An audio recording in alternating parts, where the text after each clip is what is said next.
G'day, James from Top of GRV. It's going to give you a demonstration of how to set up our little barbecue. So it's a grill that you put over an open flame to cook your meat on or vegetables. So simply start by unscrewing the end, and inside you've got all your parts.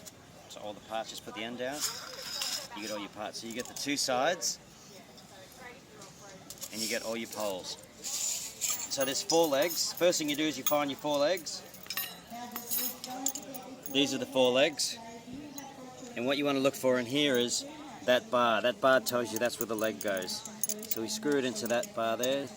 There's the hole. There's 1 done. See the little bump there? That's 2. Grab the neck support. You can see that also has a little bump there. That tells you that's where the leg goes.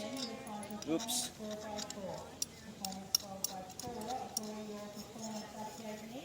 Alright, lucky last for the legs. Done. So now you've got your 2 supports.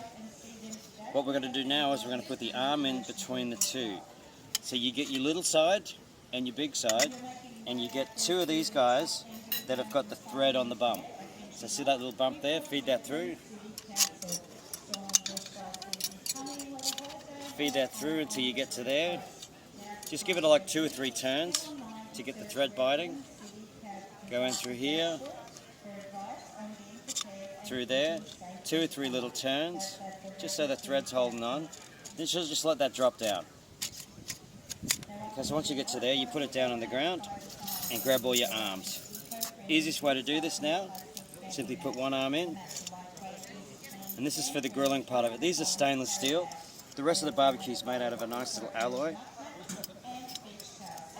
Just push all those in. It's going to be a little wiggly right now because we haven't tightened it up yet. So we keep going across. So whenever I put them in, I just give it a little spin as well with my fingers so that it sort of like drills it in for the first time. This is the first time this one's been put together, so it's a brand newie. Still a bit wiggly. 1 to go, lucky last. Got it. Alright, so it's still quite loose. So now what we do is grab the end, tighten it up. So as we tighten it up, it draws the 2 sides in and it keeps the little arms from popping out, all your little grill bits. So this one goes in now as well. Good work. And you can see we're nearly finished. I hold it down like that to get a bit more thread. Move my camping mat out of the way. Now you're ready to cook. So it holds a bit of weight. I'm giving that a fairly good whack. And you can tighten it up slightly. It does come loose. Thanks a lot. Take care.